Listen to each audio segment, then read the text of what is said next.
Painting 1. The Voice of a Friend. Archway. The meeting dragged on and on. That I do remember. Only because I remember thinking about how the young man across the hall wore such a bored expression. He looked like one of the gargoyles waiting in the rafters. What the speaker was talking about, I have no idea. Too many words and no sense is the phrase my grandmother would have used. But innovation. Innovation was the word they kept saying. We had to innovate, go in new directions, press further and faster. I tuned out again after that, but I saw a few people nodding along, and soon the whole hall was. I'm still not certain if it began as genuine agreement, or just the futile hope that the speaker would soon finish as the tower bell tolled for lunch. But there was a fervor. You could see the ideas springing in people's minds as the speaker continued. Promises of progress. Trivial tasks swept aside so people could focus on what mattered. They loved it. I loved it. How could I not? Who wouldn't want the time to explore the ideas they've before not had the time to explore? Whatever someone's dream was, suddenly they had the possibility of achieving it. So of course, the fervor grew. Until finally, the speaker said, these changes and new innovations will make things quicker, easier, and sustain growth for years to come.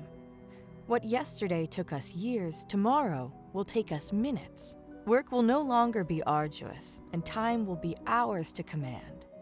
The applause when they said that. You've never heard so much noise. Everyone was on their feet, and I think even the gargoyles would have joined in if they'd been able to. The shouting, the cheering. The only person not celebrating was Morgaith. I waited while the crowd departed afterwards. I was due to meet a friend by the river at second bell, and I was early. So when I left, I found myself with Morgaith. I'll never forget her expression that day.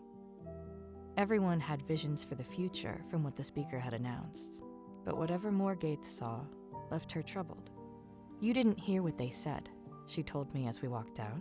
The archway loomed above us, and not for the first time, I wondered how many conversations it had heard, since hands in centuries past had laid and carved the gray stone. Ease, I repeated the speaker's words. Comfort. Time to do what we please. The stonemasons wouldn't have had time. They'd built it in a mere 9 years, when most grand buildings of the time would have taken 4 times that. Every hour of sunlight would have been spent working to construct this cathedral to craftsmanship. Time will be ours to command, I said. No, time is theirs to command. You can't think we'll be left to do nothing in those extra hours. Their progress hinges on now and us being useful to them. I'd laughed and told her to stop being so skeptical. The dark clouds of her pessimism had always dogged her. Enjoy it, I'd insisted. Progress is inevitable, and we'll have the time to focus on what we like, on what matters to us. Not everything has to be difficult. How do you determine what's difficult? How do you determine what's progress or what matters? It would be quicker to build a house without laying foundations, but how long would that house stand then? You're not a builder. That's not the point. There are some things you can't just know. You have to understand them. All of this progress is built on the understanding of only 1 or 2 things.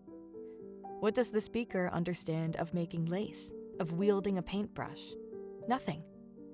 They only understand how to speak to stir a crowd who doesn't understand how to listen. And you do?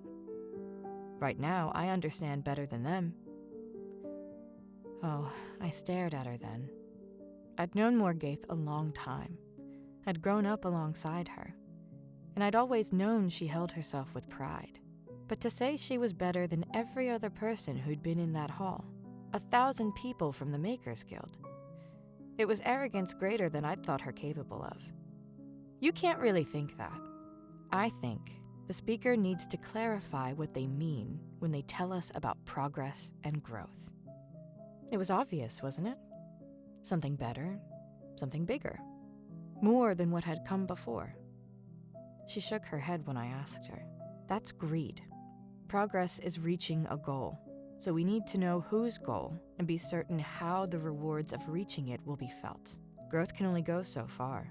Otherwise, trees would touch stars, and their leaves would turn to silver while their roots rip the world in two. Has anyone ever told you you read too much? Morgaith smiled. Has anyone ever told you you read too little?